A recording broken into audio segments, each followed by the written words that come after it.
बातमी कंत्राटदारांच्या थकीत पेमेंट संदर्भातली। रस्ते असोत, पूल असोत, पाणी पुरवठ्याची कामं असोत, वीज यंत्रणा असो, राज्याच्या विकासाची गाडी पुढे नेण्यात कंत्राटदारांची भूमिका महत्त्वाची असते।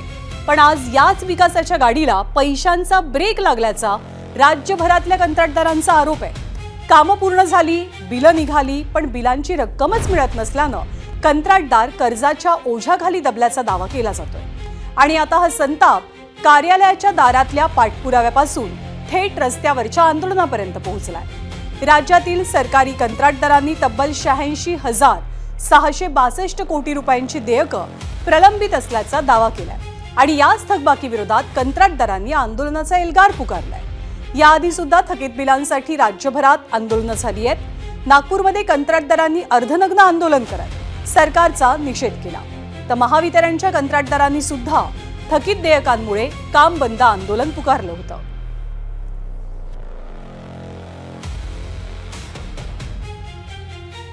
त्यामुळे सरकारनं 86,000 कोटींपेक्षा अधिक रक्कम थकवल्याचा आरोप करत राज्यभरातले कंत्राटदार हे आंदोलनाचा इशारा देत आहेत। त्यांनी आंदोलन पुकारलेलं आहे।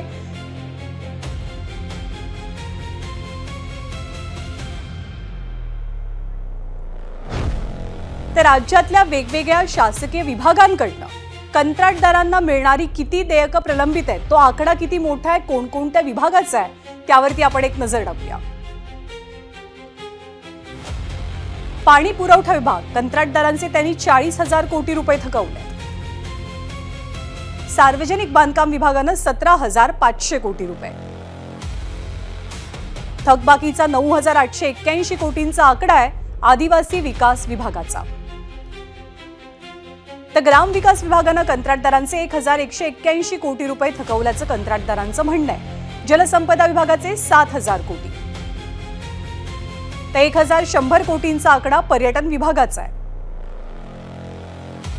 तर इतर विभागांकडनं कंत्राटदारांना 10,000 कोटी रुपयांचं देणं अपेक्षित असल्याचं कंत्राटदार सांगतात। तर कंत्राटदारांचे हजारो कोटी रुपये सरकारनं थकवल्याची धक्कादायक आकडेवारी समोर आल्यावर विरोधकांनी सुद्धा तिखट शब्दात टीका केली आहे। ओपन समाजाच्या विद्यार्थ्यांचे पैशाचे स्कॉलरशिपचे थकले ते देण्यासाठी पैसे नाहीत, आदिवासींचे देण्याचे पैसे नाहीत, पण बाहेरचे कॉन्ट्रॅक्टर जे मोठ्या प्रमाणात मलिदा या सरकारला देतात त्यांना मात्र तिथं ऑफिसमध्ये बोलवलं जातं, बैठका केल्या जातात, व्यवहार ठरतात। गुजराती कॉन्ट्रॅक्टरला वेळेवर तुम्ही पैसे देता, आंध्राच्या कॉन्ट्रॅक्टरला वेळेवर देता, मग आमच्या या भूमिपुत्रांना आणि या मराठी कॉन्ट्रॅक्टरला तुम्ही वेळेवर का पैसा देत नाही? प्रचंड उधळपट्टी दुसऱ्या नवीन कामावर चालली, रस्त्याच्या आणि मोठमोठ्या रस्ते, समृद्धी आणि शक्तीपीठ सारख्या, आणि कंत्राटदाराचे पैसे देण्यासाठी हे होतं। आज कंत्राटदार आत्महत्या करतोय, कर्जबाजारी झालाय, उद्ध्वस्त झालाय। ग्रामीण रस्ते असतील, शहरी कुठल्याही रस्त्याची कामं असतील, कंत्राटदार करत नाही कारण त्याला पैसे मिळत नाही, तो बँक करप्ट झालाय। मग पहिले पैसे त्यांचे द्या ना, आणि मग हे सगळे गोष्टी करा, पण नाही, फाट थोपटून घेण्यासाठी वाटेल ते धंदे चालले। त्या मुद्द्यावरनं आता विरोधकही आक्रमक झालेत। दरम्यान निवडणुकीच्या तोंडावरती विकासाच्या घोषणा, कामांना मंजुरी, पण कामं पूर्ण झाल्यावर बिलं मात्र थकीत।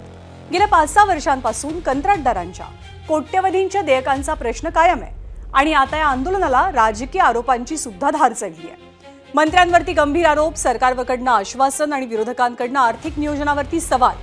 नेमकं कंत्राटदारांचं दुखणं आहे तरी काय, आणि या थकबाकीचा राज्याच्या विकासावरती परिणाम होणार का, पाहूया या विशेष रिपोर्टमधनं।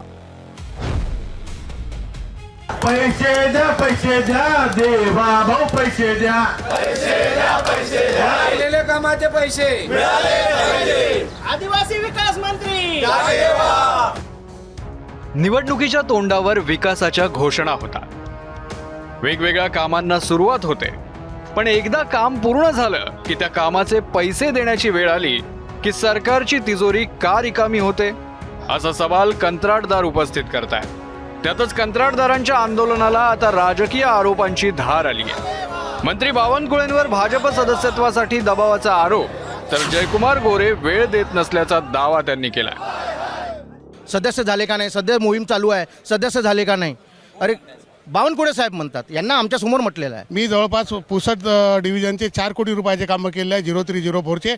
मागच्या 2.5 वर्षापासून मला फक्त 32 लाख रुपये भेटलेले आहेत आणि आमच्याच डिव्हिजनला ज्यांनी 10-12% दिले त्यांना 100% पेमेंट भेटलं. कॉन्ट्रॅक्टर आहे, त्याला काही पक्ष नाही, काही त्याला जात नाही, काही धर्म नाही आहे, त्याचे पैसे द्यायच्या ऐवजी तुम्ही म्हणता की सदस्य व्हा. हा कुठला न्याय आहे? गेल्या 5-6 वर्षांपासून राज्यातील कंत्राटदारांच्या थकलेल्या बिलांचा प्रश्न कायम आहे. पण हा प्रश्न आता कंत्राटदारांचा राहिलेला नाही, हा प्रश्न सरकारच्या आर्थिक नियोजनाचा बनला आहे. कारण एका बाजूला राज्याची आर्थिक स्थिती बिकट असल्याचं सांगितलं जात आहे. शेतकऱ्यांच्या हिताचे निर्णय देखील आम्हाला घेणं आवश्यक होते, कर्जमाफीचा निर्णय देखील आवश्यक होतं. त्यामुळे सर्व गोष्टीचा विचार करून सर्व कॉन्ट्रॅक्टरला आंदोलन समाप्त होईल आणि त्यांचे हे देण्यासंदर्भामध्ये सकारात्मक कारवाई करण्यात येईल.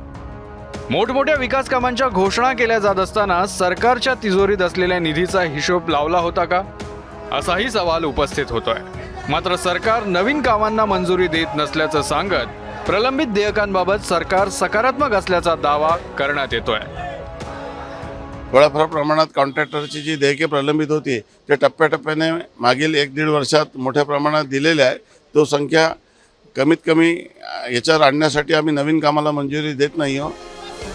याच मुद्द्यांवरून विरोधकांनी सरकारला घेरलाय.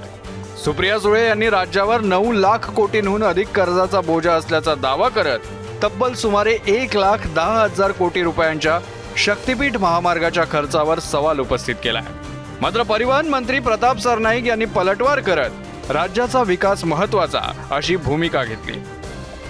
सुप्रिया सुळे काय म्हणतात त्याकडे लक्ष न देता राज्याचा विकास कसा होईल ह्यासाठी माननीय मुख्यमंत्री आणि आमचे दोन्ही उपमुख्यमंत्री काम करत असतात. निश्चितपणे राज्याचा विकास त्यांच्या काळामध्ये जेवढा झाला नाही तेवढा पुढे नेण्याचं काम आमचं सरकार करतंय, याचा मला अभिमान आहे. पण या सगळ्या राजकीय वादामध्ये अडकलाय कंत्राटदारांचा पैसा. सरकारची 5-5 वर्षांची थकबाकी. असं असेल तर कंत्राटदार किती दिवस तग धरणार? आणि कंत्राटदारच कामापासून दूर झाले तर रस्ते, पूल, पाणी पुरवठा, शासकीय इमारती आणि इतर विकास कामांची गती मंदावण्याची शक्यता नाकारता येत नाही. म्हणून प्रश्न सरकारला आहे, नव्या घोषणांपूर्वी जुन्या बिलांचा हिशेब कधी देणार? नव्या प्रकल्पांपूर्वी कंत्राटदारांची जुनी देणी कधी देणार? मुंबईहून सूरज सावंत आणि नागपूरहून तुषार कोहळेसह ब्युरो रिपोर्ट, ABP माझा. तर ही सगळी परिस्थिती पाहून एक मत व्यक्त होत आहे की सरकारने एक गोष्ट लक्षात ठेवायला हवी. विकास हा फक्त भूमिपूजनाच्या फलकावरती होत नाही, तर तो बिलाच्या देयकातनं सुद्धा दिसतो. कामं करून घेण्यासाठी सरकारला कंत्राटदार हवे, पण त्यांची बिलं देण्यासाठी सरकारकडे पैसे नसतील तर उद्या कंत्राटदार सरकारी कामांकडे पाठ फिरवू लागले तर काय होईल? सरकारच्या घोषणांना टाळ्या मिळतात, पण सरकारची थकबाकी कंत्राटदारांच्या घरातली चूल विझवू शकते आणि देशातील नंबर 1चं राज्य असलेल्या महाराष्ट्राच्या विकासाला सुद्धा खीळ बसू शकते.